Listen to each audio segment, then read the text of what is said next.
प्रातः स्मरणीय दिगंबर सरोवर के राजहंस संत श्रोमणी आचार्य श्री विद्यासागर जी महाराज की जय।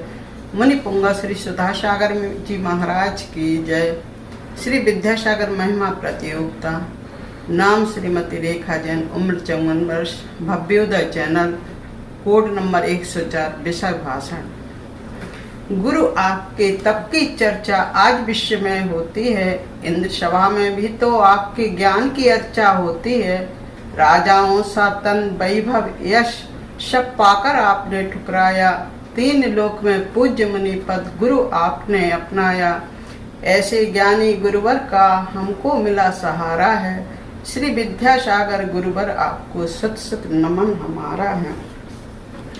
महापुरुष प्रकाश में नहीं आते और आना भी नहीं चाहते।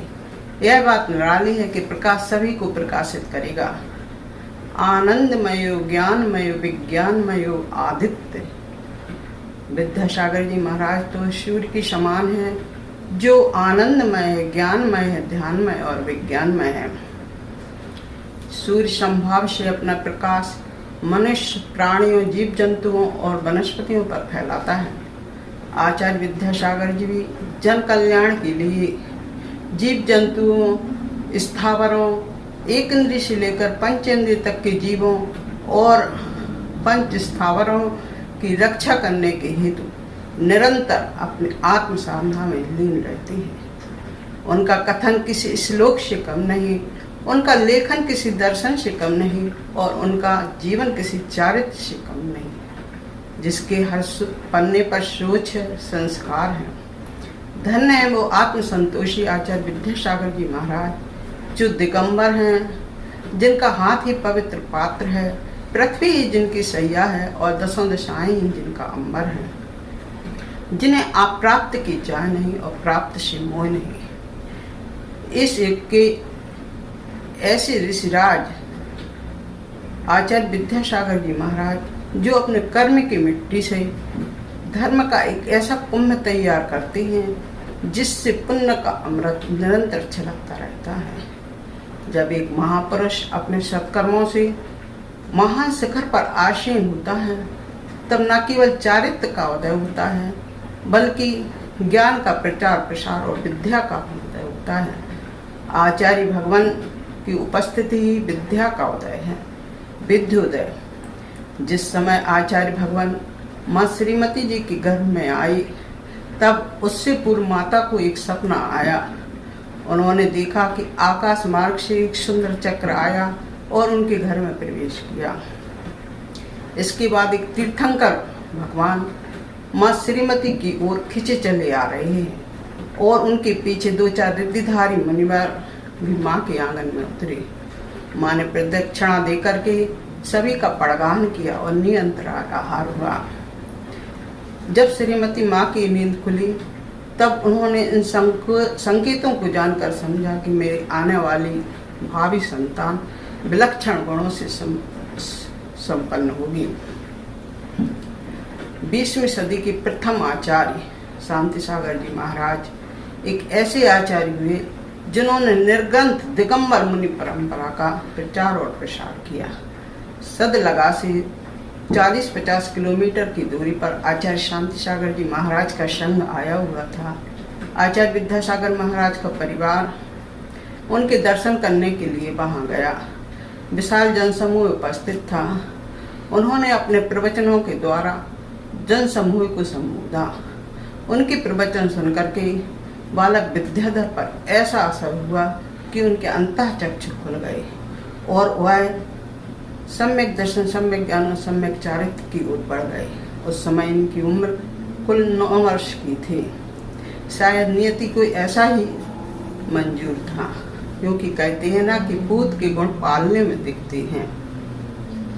10 अक्टूबर सन 1946 सदलगा कर्नाटक के उस छोटे से ग्राम में किसी ने यह कल्पना भी नहीं की थी कि इस वर्ष अक्टूबर की शरद पूर्णिमा को, अक्टूबर में जो शरद पूर्णिमा आएगी, उसमें एक छोटे से ग्राम में एक चांद खिलेगा और वह आकाश में नहीं, श्रीमती माँ और श्री मलप्पा जी के आंगन में।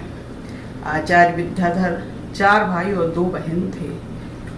बड़े भाई महावीर प्रसाद जी को छोड़कर के इनका सारा परिवार जनपद पर चलने वाला है। आचार्य विद्यासागर जी महाराज हमेशा जीव दया पर उपदेश दिया करती हैं। वो कहती हैं, धम्मो दया विशुद्धो तत् धम्मो यथा यत्र दया। जहाँ धर्म है वहाँ दया है, अहिंसा है, अनुकंपा है। वह हमारी राष्ट्रभाषा हिंदी पर भी महत्व दिया करते हैं। बोलते हैं कि इंडिया नहीं भारत बोलो। आचार्य विद्याधर जी महाराज ने आचार्य देशभूषण जी महाराज से सन 1967 में ब्रह्मचर्य व्रत लिया और वह गोमटेश की यात्रा करने के लिए निकल गए। गोमटेश में महामस्तकाभिषेक के बाद वह कोल्हापुर से बम्बई, बम्बई से अहमदाबाद और अहमदाबाद से अजमेर आए। इस दौरान उन्हें करीब 2-2.5 दिन का समय व्यतीत हो गया और उनकी मुलाकात अजमेर में विद्या कुमार जी सेठी से हुई। 2 दिन के उपवास के बाद तीसरे दिन उन्होंने उनके यहाँ भोजन ग्रहण किया और दोनों तांगी से किशनगढ़ में विराजमान आचार्य ज्ञान सागर जी महाराज के पास पहुँचे। ज्ञान सागर जी महाराज की पद वंदना करके बैठ गए। महाराज ने पूछा, नाम क्या है, किस लिए इधर आई हो? तब उन्होंने कहा, मेरा नाम विद्याधर है, मैं विद्या अध्ययन करने के लिए यहाँ आया हूँ। इस पर आचार्य ज्ञान सागर जी महाराज मुस्कुरा कर बोले, नाम तो विद्याधर है, कहीं विद्याधरों की भांति विद्या अध्ययन करने के बाद उड़ तो नहीं जाओगे? तब आचार्य गुरुवर विद्यासागर जी महाराज ने उसी समय आजीवन वाहन त्याग का नियम ले लिया। शिष्य का इतना बड़ा त्याग देख करके गुरुवर ज्ञान सागर जी महाराज बहुत प्रसन्न हुए।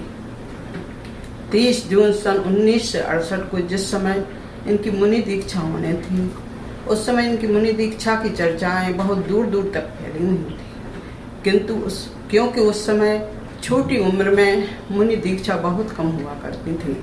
गर्मी का तप्त मौसम था, दूर दूर से लोग आए हुए थे। पांडाल में करीब 25,000 के लगभग जनता थे। जैसे ही आचार्य ज्ञान सागर जी महाराज के कर कमलों के द्वारा ब्रह्मचारी विद्याधर पर दीक्षा के संस्कार हुए और उन्होंने वस्त्रों का त्याग किया, आकाश में बादल छा गए, मंद मंद वर्षा होने लगी। ऐसा प्रतीत हुआ कि मानो इंद्रदेव ने स्वयं आकर के मुनि विद्यासागर का अभिषेक किया हूँ। पंचम युग के ऋषिराज आचार्य गुरुवर विद्यासागर जी महाराज के 53वें दीक्षा दिवस पर अपनी श्रद्धा सुमन समर्पित करते हुए मैं उन्हें कुछ पंक्तियों के माध्यम से, सूरज के बिना सुमन खिल नहीं सकता, नीरज के बिना मकरंद मिल नहीं सकता। अरे बंधुओं, भाव भ्रमण में भटकने वाले लोगों को आचार्य श्री की शरण में जाए।